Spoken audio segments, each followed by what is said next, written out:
Friends, welcome to our channel వాయు Telugu vlogs. ఈ వీడియోలో మనం బీచ్పల్లిలో ఉన్న హనుమాన్ టెంపుల్ని అయితే ఫస్ట్ చూసుకుంటాము.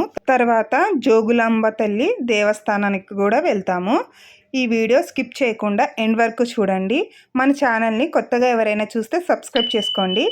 బీచ్పల్లి టెంపుల్ ఎవరైనా ఇంతకు ముందే చూసుంటే కామెంట్ అయితే చేయండి. మేమైతే ఫస్ట్ టైము, అంటే నేను మా పిల్లలిద్దరూ ఫస్ట్ టైము. ఆల్రెడీ ఇంతకుముందు మా ఆయన వెళ్ళేసి వచ్చారనమాట. ఇది మా ఆయన సెకండ్ టైం చూడడం, మేము మాత్రం ఫస్ట్ టైం అనమాట. మేమైతే ఫస్ట్ మహానంది మా మైండ్లో అయితే మెయిన్ టెంపుల్.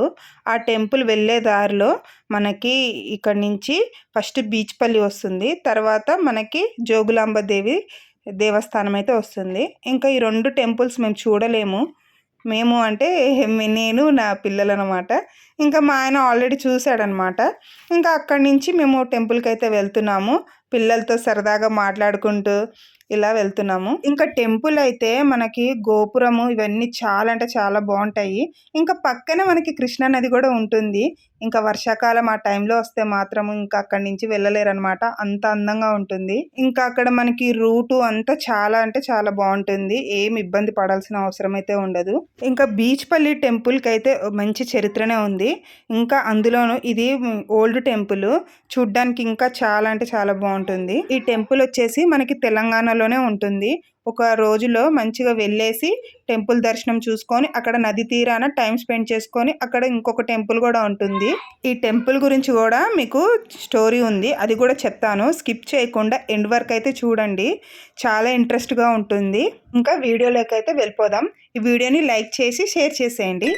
తెలంగాణలోని జోగులాంబ గద్వాల్ జిల్లాలో కృష్ణానది తీరాన ఉన్న బీచ్పల్లి ఆంజనేయ స్వామి ఆలయం. ఈ టెంపుల్ వచ్చేసి చాలా ప్రాచీనమైనది అనమాట. చాలా పవర్ఫుల్ గాడ్ అని కూడా అంటూ ఉంటారు. అయితే ఇక్కడ ఈ చరిత్ర ఏంటంటే, స్థల పురాణం 16వ శతాబ్దంలో జరిగింది. ఈ టెంపుల్ వచ్చేసి విజయనగర సామ్రాజ్య రాజగురువు గొప్ప దైవ సిద్ధాంతకర్త అయిన శ్రీ వ్యాసరాయలు ఈ విగ్రహాన్ని ప్రతిష్ఠించారని మన హిస్టరీలో చెప్తుంది. ఇప్పుడు మీకు విగ్రహాన్ని ప్రతిష్ఠించిన ఆయన పేరు చెప్పాను కదా, శ్రీ వ్యాసరాయలు అని. ఆయన దేశవ్యాప్తంలో 732 హనుమాన్ విగ్రహాలను ప్రతిష్ఠించారని అంటూ ఉంటారు. అందులో ఒకటి ఈ బీచ్పల్లి అనమాట. అయితే బీచ్పల్లి ఈ విలేజ్ మొత్తము చాలా పవిత్రమైందని చెప్పి అంటూ ఉంటారు. ఎందుకంటే అక్కడ కణ్వ మహర్షి తపస్సు చేశారని. అయితే అక్కడ వ్యాసరాయలు విగ్రహాన్ని అయితే ప్రతిష్ఠించారు కదా, అయితే పూజలు నిర్వహించడానికి ఎవరా అని ఆలోచిస్తూ ఉంటారనమాట. అయితే మరుసటి రోజు ఉదయాన్నే మొట్టమొదటిసారిగా ఆ విగ్రహాన్ని ఎవరైతే చూస్తారో ఆ వ్యక్తిని అక్కడ పూజారిగా నియమించాలని చెప్పి అనుకుంటాడనమాట. ఇంకా అక్కడ ఆ విగ్రహాన్ని మొట్టమొదటిసారిగా ఒక వ్యక్తి అయితే చూస్తూ ఉంటాడు. అయితే ఆయన ఒక యువకుడు అనమాట. ఆ యువకుడిని చూసి ఇక అర్చకుడుగా నియమించేస్తారనమాట. ఇంకా ఆ యువకుడి పేరు మీదనే ఆ గ్రామానికి బీచ్పల్లి అనే పేరు వచ్చింది. ఇంకా బీచ్పల్లి అనే పేరు ఎందుకు వచ్చిందో అర్థమైంది కదా. అయితే ఆ యువకుడినే ఇక పూజారిగా అయితే చేస్తారు. ఇక పూజారియే ఆ ఫ్యామిలీకి సంబంధించిన వాళ్ళే ఇంకా అక్కడ పూజలు చేస్తూ ఉన్నారని చెప్పి ఇంకా పూజారులుగా ఇంకా ఆ కుటుంబం వ్యక్తులే గుడిలో ఉన్న ఆంజనేయ స్వామికి పూజలు నిర్వహిస్తూ ఉంటారని చెప్పి ఇంకా ఆ గ్రామంలో కానీ అనుకుంటూ ఉంటారు. అంటే ఒక ఆయన తపస్సు చేయడం వల్ల ఇక ఆ ఊరైతే పవిత్రమైపోయింది ఋషి వల్ల. ఇంకా అక్కడైతే ఆ దేవుడికి పూజ చేయడానికి ఎవరు లేకపోతే ఫస్ట్ ఎవరైతే చూస్తారో వాళ్ళని నియమిస్తారు. అలా మీకు స్టోరీ మొత్తం అర్థమైందని చెప్పి అయితే అనుకుంటున్నాను. మళ్ళా ఇంకేంటంటే, ఆ అబ్బాయి పేరైతే ఏముంటుందో ఆ అబ్బాయి పేరే ఆ ఊరికి గుడికి కూడా పేరు వచ్చేటట్టు అయిందనమాట. ఆ అబ్బాయి పేరు ఏంటంటే బీచ్పల్లి అనమాట. ఇంకా ఊరి పేరు కూడా అదే, టెంపుల్ కూడా బీచ్పల్లి ఇంకా అని చెప్పి అంటూ ఉంటారు. ఇంకొకటి విశేషం ఏంటంటే, అక్కడ చుట్టూ ఆ గుడి చుట్టూరు మళ్ళీ ఆ ప్రాంతం చుట్టూరు ఉన్న వాళ్ళ పేర్లు కూడా ఇంచుమించు బీచ్పల్లి అనే పేరు కలిసి వస్తుందన్నమాట. ఇంకా ఊరికి కూడా బీచ్పల్లి అనే పేరు వచ్చింది. టెంపుల్ చూసారు కదా ఎంత బాగుందో అసలు. చూసారు కదా ఎంత క్లియర్గా కనిపిస్తుందో మనకి. సీతారాములు, లక్ష్మణులు, హనుమంతుడు, కోతులు కూడా ఉన్నాయి ఇక్కడ, కనిపిస్తున్నాయా? టెంపుల్ 16వ శతాబ్దంలోది అని చెప్పాను కదా, చూసారు కదా ఎంత బాగుందో బయట. ఎప్పుడు ఎవరో ఒకరు వస్తూనే ఉంటారు, ఖాళీగా అయితే ఉండదు. ఇంకా మేము ఇక్కడ ఉన్నప్పుడే మంచి పూజలు కూడా జరుగుతున్నాయి కొత్త వాహనాలకి. ఇక్కడ మేమైతే టెంపుల్ బయట అయితే ఉన్నాము. చూసారు కదా, మనకి టెంపుల్ ముందు ఎంత బాగుందో, అసలు ఆ విగ్రహాలు చూడండి ఎంత క్లియర్గా కనిపిస్తున్నాయో. నాకైతే చాలా బాగా అనిపించింది. ఇంకా మా చిన్నోని తీసుకొని మా ఆయన లోపలికైతే వెళ్తున్నాడు. నేనైతే ఫస్ట్ టైం అని చెప్పా కదా, హనుమాన్ టెంపుల్ అంటేనే ఇంకా మాకు ఫుల్ అన్నమాట. చూడాలని ఇంట్రెస్ట్ అయితే బాగుంటుంది.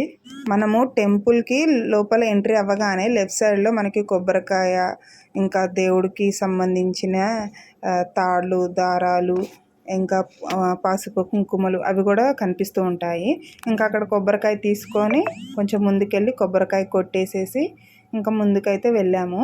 ఇక లోపలికి వచ్చేసాము. ఇదే మెయిన్ టెంపుల్ అనమాట. ఇక్కడ చూసారు కదా అంతా ఎంత బాగుందో. ఇక్కడైతే మనకి వినాయకుడు కనిపిస్తున్నాడు కదా. ఇంకా వినాయకుడు ఫస్ట్ మనం దండం పెట్టేసుకొని, ఇక్కడ కుంకుమ కనిపిస్తుంది కదా, ఇది కూడా కుంకుమ పెట్టేసుకున్నాము. ఇక్కడ చూడండి, వీడు మహాభక్తుడు అన్నమాట. మా ఇంట్లో పిల్లలకైతే చాలా భక్తి అయితే ఉంది. ఇంకా ఇది ఇప్పుడు మీకు కనిపిస్తుంది కదా గర్భగుడి. ఇక గర్భగుడికి ఎదురుగానే ఉన్నాం మేము. ఇంకా చూసి దండం పెట్టేసుకున్నాము. చాలాసేపు కూర్చున్నాము గర్భగుడి లోపలే.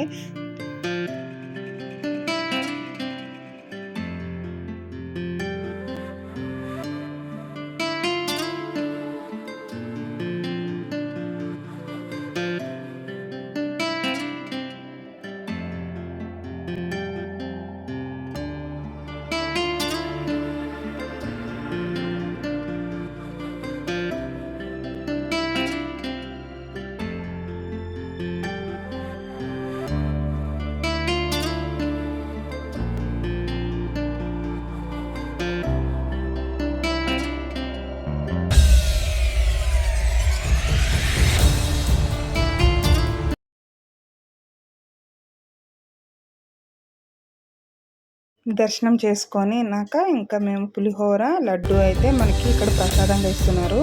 ఇంకా మేమైతే ప్రసాదం ఇక్కడ కూర్చొని తిన్నాము టెంపుల్లో.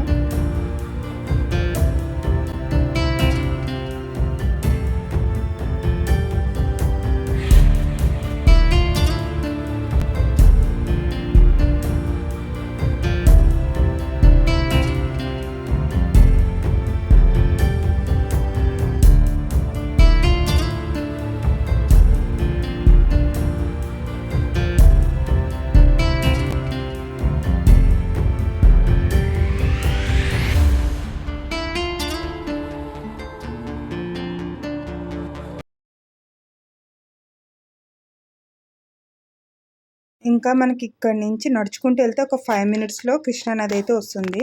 ఇంకా మేము కృష్ణానది దగ్గరికి అయితే వెళ్తున్నాం. ఇది ఇక్కడ నదికి ఎదురుగున్న ఇంకొక టెంపుల్ అనమాట. చూడడానికి చాలా బాగుంది కదా.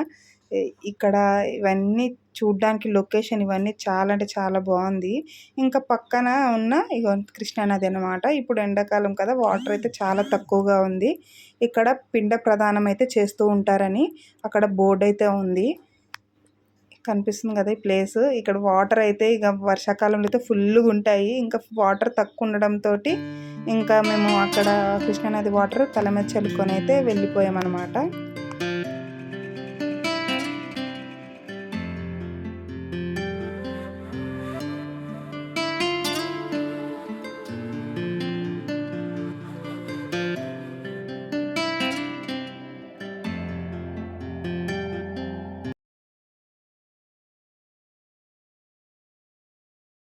ఇంకా అక్కడ దర్శనం చేసుకొని అక్కడ టైం స్పెండ్ చేసేలేకి ఈవినింగ్ అయిపోయింది. ఇక్కడ మేము జోగులాంబ తల్లి దేవస్థానానికి వెళ్ళే దారిలో ఇక్కడ కనిపిస్తుంది కదా 36 అడుగుల ఆంజనేయ స్వామి, అభయ ఆంజనేయ స్వామి. ఇంకా మనకి ఎక్కడికి వెళ్ళిన ఆంజనేయ స్వామి విగ్రహాలు చాలా బాగా కనిపిస్తాయి కదా, కానీ ఇక్కడ మాత్రం స్పెషల్గా మనకి శివుడు కూడా దర్శనం ఇస్తున్నాడు. ఎంత చూడ్డానికి ఆ లైటింగ్కి అక్కడ సూపర్ అనిపించింది. నాకు తెలిసి మార్నింగ్ కన్నా చీకట్లోనే చాలా బాగా చూడ్డానికి బాగా అనిపిస్తుంది. ఎందుకంటే బ్యాక్ సైడ్ మొత్తం బ్లాక్గా, విగ్రహాలేమో బ్రైట్నెస్గా, అసలు ఎంత బాగుంది కదా చూడ్డానికి. అసలు కెమెరాలో కంటే డైరెక్ట్గా అయితే చూస్తే మనకి అక్కడ కొంచెం సేపు టైం స్పెండ్ చేయాలనిపించింది. కానీ ఇంకా టెంపుల్కి లేట్ అయిపోతుందని చెప్పి ఇంకా మేము అక్కడ ఒక 5 మినిట్స్ అలా స్పెండ్ అయితే చేసాము. ఇంకా అందులోనూ రోడ్డు ఉంది కాబట్టి పిల్లల్ని పట్టుకోవడం చాలా కష్టం ఇక్కడ.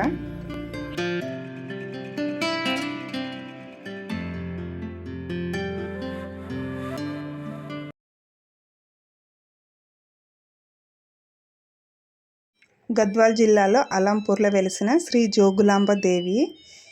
ఇది కూడా చాలా పురాతనమైన టెంపుల్. ఇది అష్టాదశ 18 శక్తిపీఠాలలో 5వ శక్తిపీఠంగా చెప్తుంది.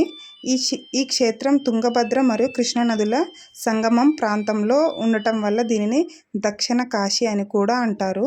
అయితే శక్తిపీఠం పురాణం ఏంటంటే, దక్ష ప్రజాపతి చేసిన యజ్ఞంలో అవమానానికి గురైన సతీదేవి ఆత్మాహుతి చేసుకున్న తర్వాత శివుడు ఆమె మృతదేహాన్ని భుజాన వేసుకొని తాండవం చేశాడు. అప్పుడు విష్ణుమూర్తి తన సుదర్శన చక్రంతో సతీదేవి శరీరాన్ని ఖండించగా ఆమె శరీర భాగాలు 18 చోట్ల పడ్డాయి. అలంపూరి సతీదేవిపై వరుస దంతాలు పడ్డాయని పురాణాలు చెప్తున్నాయి. అందుకే ఇది పవిత్రమైన శక్తిపీఠం అయిందనమాట. ఇంతకీ జోగులాంబ అంటే ఏంటంటే, జోగులాంబ అంటే యోగమాత అని అర్థం. ఆమెని యోగులకు తల్లిగా భావిస్తారు. అయితే మనకి జోగులాంబాదేవి భయంకర రూపంలో ఉంటుంది. దేవి విగ్రహం ఎంతో ఉగ్రంగా నోటి నుండి నాలుక బయటకు వచ్చి ఉంటుంది.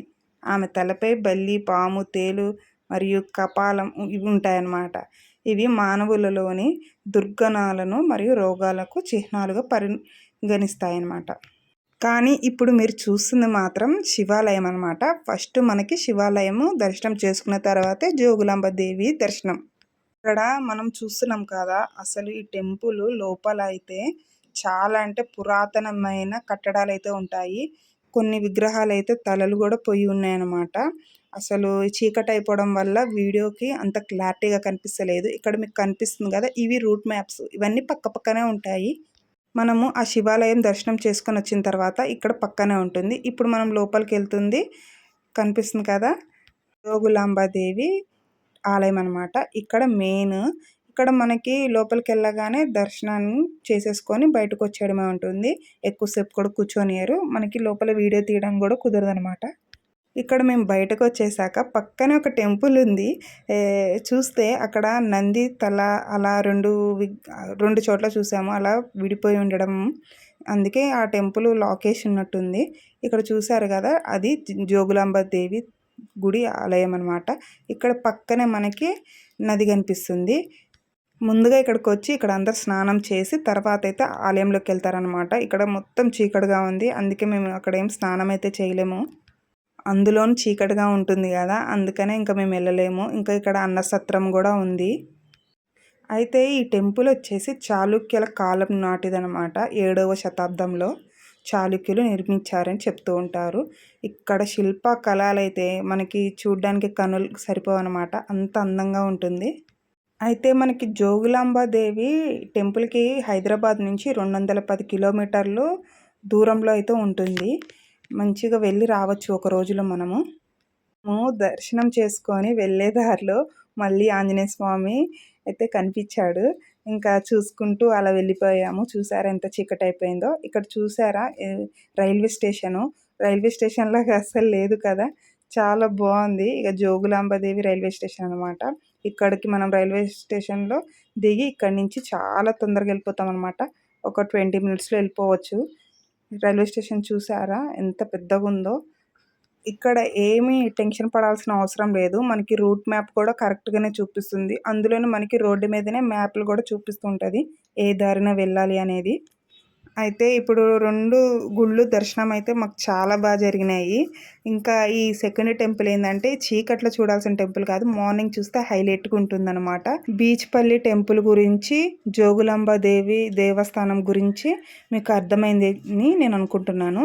నా వీడియో నచ్చితే లైక్ చేయండి అండ్ మన ఛానల్ని సబ్స్క్రైబ్ చేసుకోండి. మన ఛానల్ సబ్స్క్రైబ్ చేసుకుంటే ఇలాంటి మరెన్నో వీడియోస్ చూడొచ్చు.